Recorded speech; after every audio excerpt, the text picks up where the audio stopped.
My review of the game, I mentioned one of the things that took me out of the story was how weak they made Peter.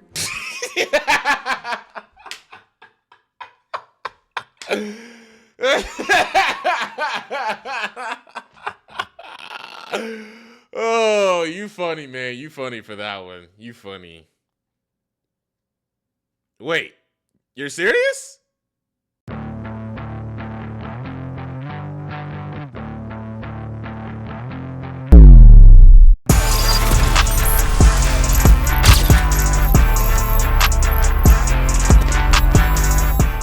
What's happening, y'all? It's High C. Y'all already know what it is. Back with another YouTube video. Oh, shit.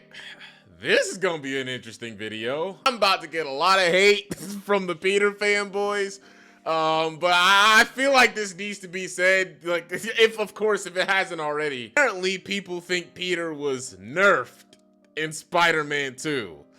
I know. But let's talk about it. So this whole shtick about Peter being nerfed, like it's mainly like because you see these strung together compilations of Peter getting his ass beat in Spider-Man 2. Like you'll go on YouTube and you'll say Spider-Man 2, but it's just Peter getting his ass beat or some shit like that. I saw these videos pop up. I watched them. I looked at them.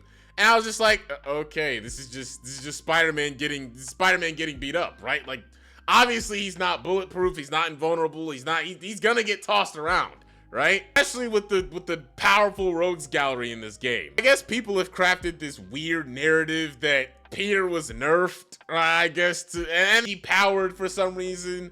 And then you have the idiots who took it to the extreme and said that he was nerfed in favor of Miles, right? Because, you gotta destroy Peter to prop up Miles, those people. I hear these types of arguments. I hear stuff like, Spider Sense was inconsistent. He should have been able to dodge this, dodge that. Why was Peter affected by this, but Miles wasn't? Here's the thing.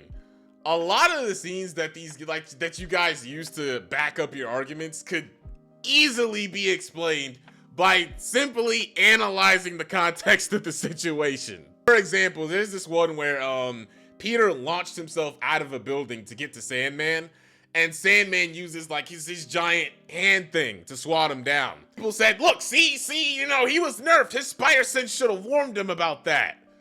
Hold up. So first off, he launched himself out the building. Spider Sense didn't really need to warn him of the danger because, I mean, he already knew he was in danger. He already knew he was fighting Sandman. Spider Sense is mainly just like a warning to say, hey, when he's not aware of it, essentially, but he was already aware of Sandman.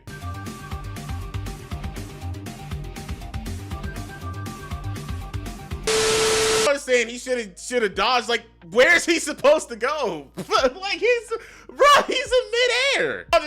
Y'all just expected him to say, Stanley, hold me, brother, and y'all just swing a web into the clouds, like, and Stanley would be like, Excelsior, swing to sit. Like, no, that's not happening. No, bro, he was getting hit.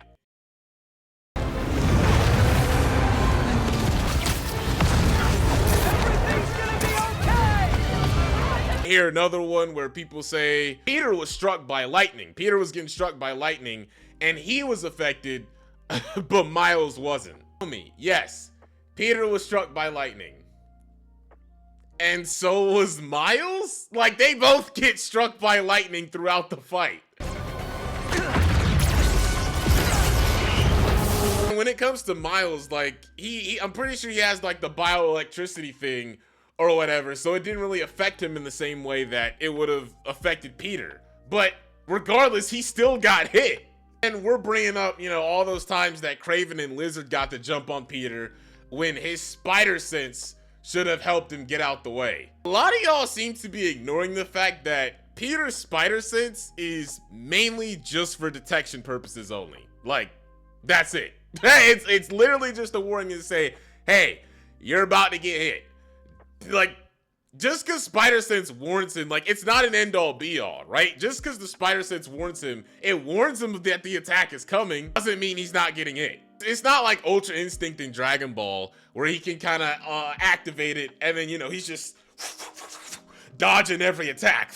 It ain't like that. Even with the drone, spider sense warned him, but he literally had to look around, spot the drone, spot where it was coming at him, and then dodge it. Spider sense is more effective like when he's fighting like thieves and robbers and, you know, arsonists and, you know, like regular ass niggas with guns. Level criminals like Shocker or something. Like, you throw a punch at me? Yeah, I could dodge that shit. You throw a regular ass punch at me? Yeah, I could dodge that shit. Craven, Lizard, and Venom are much faster and much stronger. You can sense the attack coming, but it's not gonna mean anything if the enemy is faster than you or if they get to you before you get a chance to react.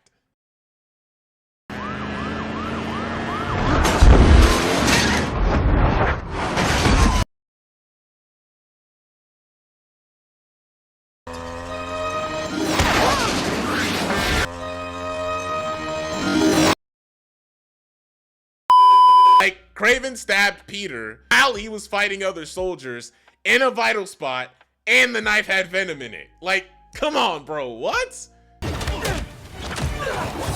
His spider sense was literally active this whole fucking scene. Peter knew Craven was coming. He went to land a hit, Craven blocked it, and stabbed him at the same time before he could react. Like, it's not rocket science. To mention, Pete's hand is on the arm that Craven uses to stab him, so technically his reflexes did respond, but Craven was just quicker, and he used more force.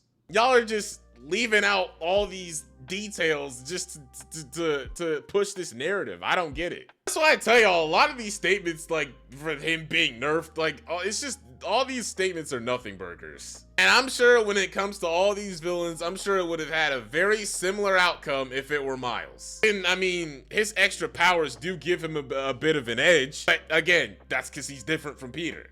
That's the thing though, like, Miles didn't really get a lot of 1v1 time with these villains. Every time he fought Craven or Lizard, Peter was there, right? Besides that one time where he was in that lair and he fought Craven off screen and got bodied.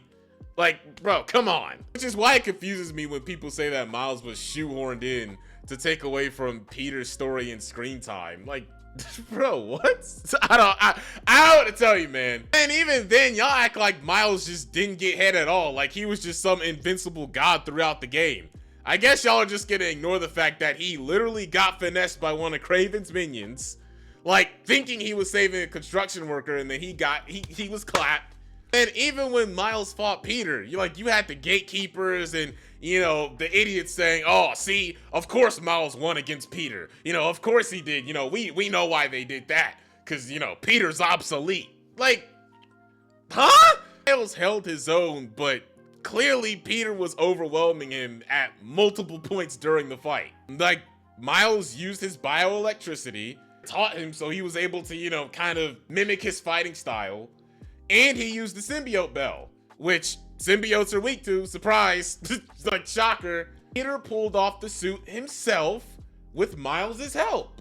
People said, well, Peter, the way it should have went was Peter should have almost killed Miles, realized what he was doing, and got it off himself. Like, bro, like, I feel like a lot of this is mainly centered around the fact that people aren't comfortable with Peter not having the spotlight as much anymore. Especially when you have it compounded with these idiots that say Miles was a diversity hire. Like, it really doesn't help the situation.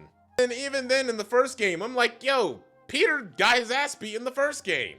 Yes, he is a more experienced Spider-Man, yet you have characters like Kingpin who nearly handed his ass to him in the first encounter.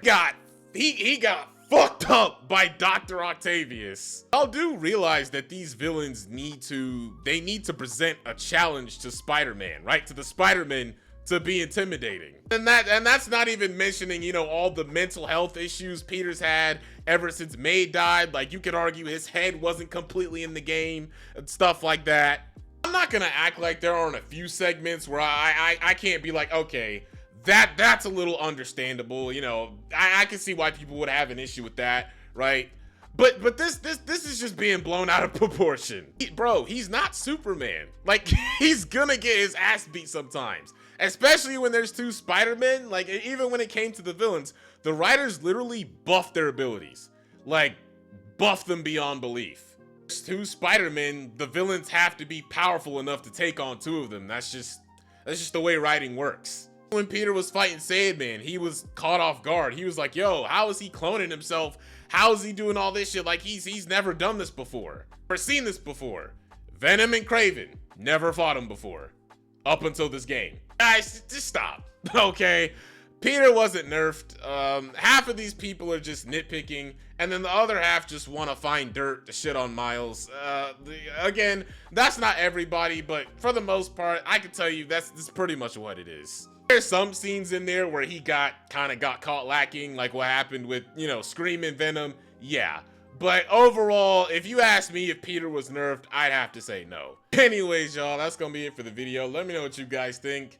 Do you guys think Peter was nerfed in Spider-Man 2? Or do you guys say, nah, these niggas tripping, bruh. These niggas are fucking tripping. No. Clearly they nerfed Peter because, you know, Miles is replacing him, obviously. So we gotta make Peter look bad. Also, I know y'all are tired of the Spider-Man videos. Don't worry. Next one won't be Spider-Man related. I can at least say that. But nonetheless, thank y'all so much for watching. Like, subscribe, favorite if y'all like what y'all see. Be sure to subscribe, and that's gonna be it. I'll catch y'all in the next one. Peace. This fear-mongering has gotten out of control, man. Out of control.